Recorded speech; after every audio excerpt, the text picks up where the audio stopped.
आज फिर तुम पर प्यार आया है, एपिसोड 5।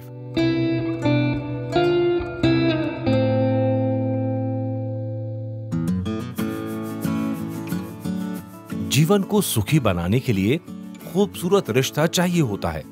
ऐसा रिश्ता जिसमें हम अपने मन की हर बात साझा कर सके। ऐसा रिश्ता जहां सम्मान हो, विश्वास हो, प्यार हो। लेकिन अक्सर यह रिश्ता मृगमारीची का बन जाता है।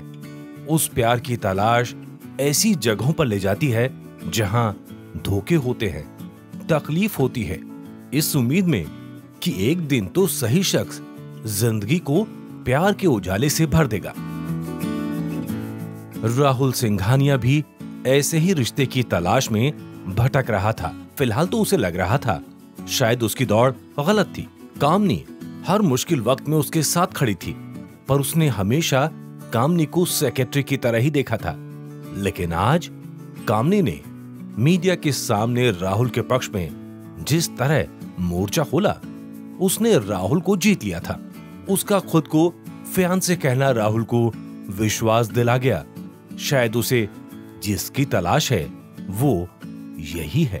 यही वजह है राहुल ने कामनी को घर पर रुकने को बोला, जबकि इससे पहले उसने कभी कामनी को घर पर रोका नहीं था। राहुल सिर्फ गिने चुने लोगों को घर पर रुकने के लिए कहता था। सिर्फ चुनिंदा लड़कियां उसके घर में गेस्ट रूम तक आई थीं, लेकिन वो राहुल की जिंदगी में दाखिल नहीं हो पाई। वजह किसी को नहीं मालूम। कुछ तो ऐसा होता था कि उसके बाद राहुल का मन हट जाता था। राहुल को आज किसी के साथ की जरूरत भी थी। अरु के आरोपों ने उसे अंदर तक हिला दिया था। वो आज अपनी परेशानी बांटना चाहता था। बिजनेस की दुनिया में उसके पार्टनर थे, एम्प्लॉय थे, लेकिन दोस्त कम थे।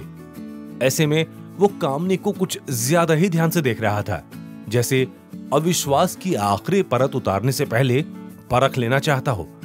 जैसे पढ़ रहा हो। वो कम बोल रहा था। बोलने का काम आज कामनी ही कर रही थी। राहुल के मना करने के बाद भी उसके मन की परेशानी को देखते हुए जीतू काका ने उन्हें कमरे में ही खाना परोस दिया। कामनी और राहुल ने खाना खत्म किया। राहुल ने शर्ट उतारकर टी-शर्ट और लोअर पहना। कामनी अब भी उसी लंबी सी पिंक टी-शर्ट में थी। दोनों के बीच बातों का सिलसिला शुरू हो गया। इस बार बातें बिजनेस से काफी अलग थीं। कामनी बार बार उसे लड़कियों को लेकर छेड़ रही थी, जबकि राहुल इस टॉपिक को बदलना चाहता था। मुझे तुम्हारा एक अफेयर याद है, तुम मुझे ही कहते थे रेस्टोरेंट बुक करने के लिए। कामनी हंस रही थी। बस भी करो कामनी, किसी से मिलना गुनाह तो नहीं है ना? राहुल ने कहा। हाँ, पर तुम्हारा मन बहुत जल्दी भर जाता है। कहीं मुझसे भी तो नहीं भर जाएगा? कामनी जैसे उसे कुछ कहलवाना चाह रही थी। प्लीज, मेरा नाम जोड़ा जाता है, लेकिन मैं उन्हें अफेयर नहीं मानता। एक्चुअली कभी किसी के साथ जोड़ी जमी नहीं। तुम तो जानती हो ना? राहुल ने कहा। यही तो जानना है, क्यों टूट जाती है जोड़ी? क्या है वो जो लड़कियां तुम्हें नहीं दे पाती? कामनी राहुल की आंखों में झांक रही थी। कुछ भी नहीं, एक्चुअली मैं ही आगे नहीं बढ़ता, राहुल ने कहा। क्यों, डर लगता है प्यार से? कामनी ने कहा। नहीं, मुझे भरोसा नहीं होता, राहुल ने कहा। मुझ पर भी भरोसा नहीं है? कामनी ने सीधा सवाल पूछा। भरोसा है तभी तो 3 साल से मेरे साथ हो, राहुल ने कहा। वो तो ऑफिस की बात है, पर मुझे लगता है तुम अब भी मुझसे बहुत कुछ छिपाते हो। तुम अपने दिल की बात बताते ही नहीं, कामनी ने कहा। मैं तो खुली किताब हूं, राहुल बोला। अच्छा, मुझे पढ़ने तो दो, कहते हुए कामनी राहुल के बहुत करीब आकर उसकी आंखों में झांकने लगी। आंखें जो बता रही हैं वो तुम बोल नहीं रहे राहुल, कामनी धीरी आवाज में बोली। राहुल मुस्कुरा रहा था, लेकिन वो कहां अटका है, कहते हुए कामनी ने राहुल के सीने पर सिर रखकर उसकी धड़कनें सुननी शुरू कर दी। ओह, यहां तो समंदर उमड़ा पड़ा है, कामनी ने सीने पर कान लगाए हुए कहा। फिर कहां अटका है, कहते हुए कामनी राहुल के बहुत करीब आई। उसके होठों पर झांका। शायद यहां, कहते हुए कामनी ने लाल नेल पॉलिश लगी अपनी लंबी उंगलियां राहुल के होठों पर फिराई। राहुल के होठ थरथराए और तुरंत ही कामनी ने अपने होठ राहुल के होठों पर रख दिए। एक बार फिर से दोनों किस करने लगे। पागलों की तरह दोनों एक दूसरे में डूब गए। राहुल जैसे आज अपनी हदें तोड़ देना चाहता था और कामनी उसे रोक नहीं रही थी, बल्कि उसका साथ दे रही थी। कामनी के हाथ राहुल के सीने पर घूम रहे थे। कुछ ही देर में राहुल के हाथ भी कामनी की टी शर्ट पर नाचने लगे। दोनों की सांसें चढ़ने लगी थीं।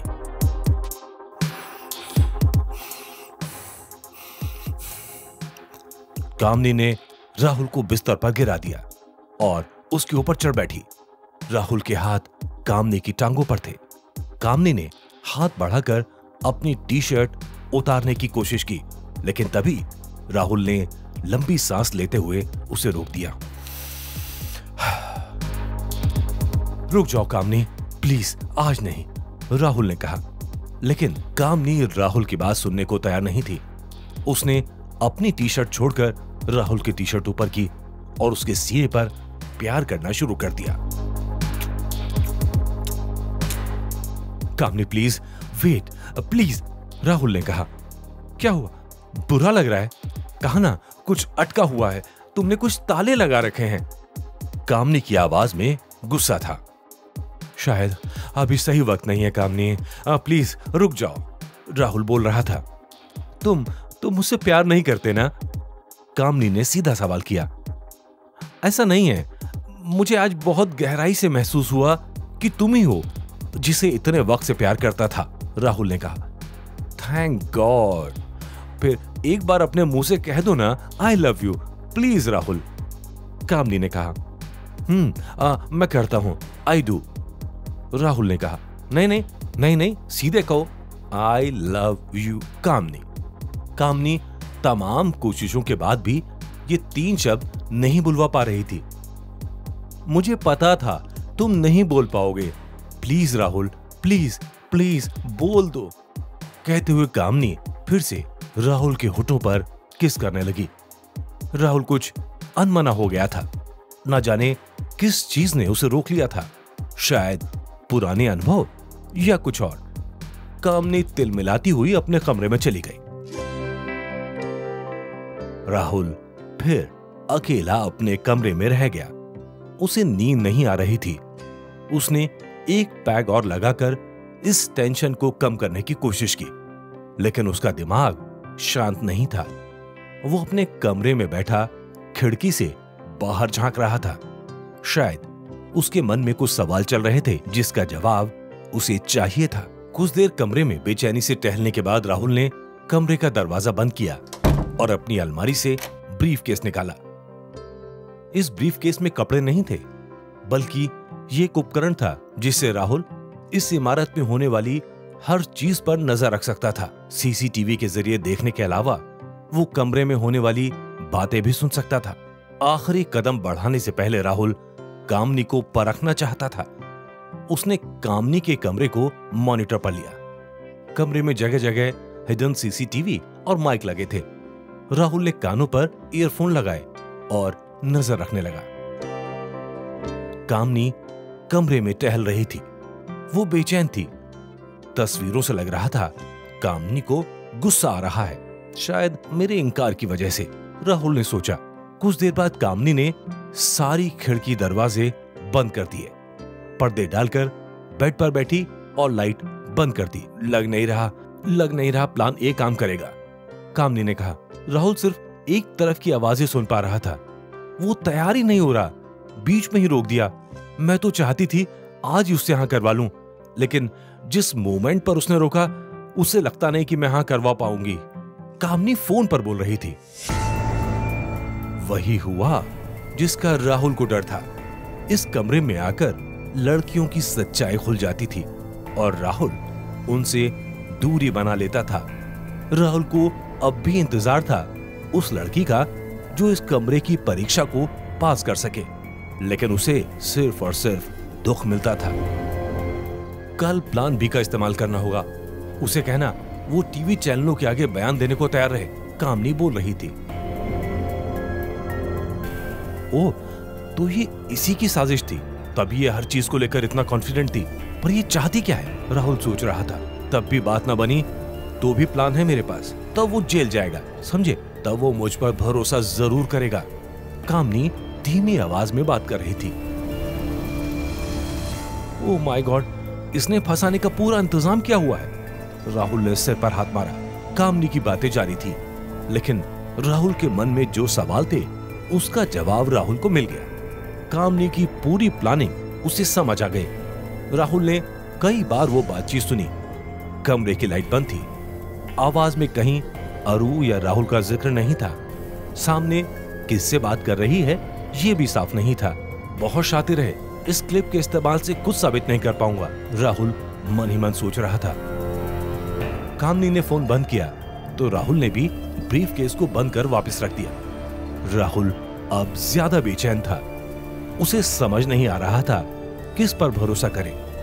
कामनी के धोखे ने उसका दिल तोड़ दिया था। अगर वो इस आखिरी परीक्षा में पास हो जाती तो राहुल कामनी के साथ जिंदगी में आगे बढ़ने के सपने देख रहा था, लेकिन उसे फंसाने का पूरा प्लान तो कामनी का ही था। ऐसे में राहुल के सिर में तेज दर्द शुरू हो गया। पैसा अपने साथ सुविधाएं लाता है, लेकिन पैसे के पीछे पीछे ढेर सारी चिंताएं भी आती हैं। जिस इंसान को पैसे की चिंता नहीं है वो सुख चैन की नींद लेता है, लेकिन पैसा होना या बिल्कुल ना होना दोनों ही मुसीबत लेकर आते हैं। राहुल का बिजनेस उसके लिए मुसीबत बन गया था, लेकिन राहुल को क्या यह दौलत कामनी नाम की मुसीबत से बचा पाएगी? राहुल कामनी के जाल में फंसेगा या बचेगा? और सबसे बड़ा सवाल, किस्मत राहुल को उसके प्यार से कैसे मिलवाएगी? जानेंगे अगले एपिसोड में।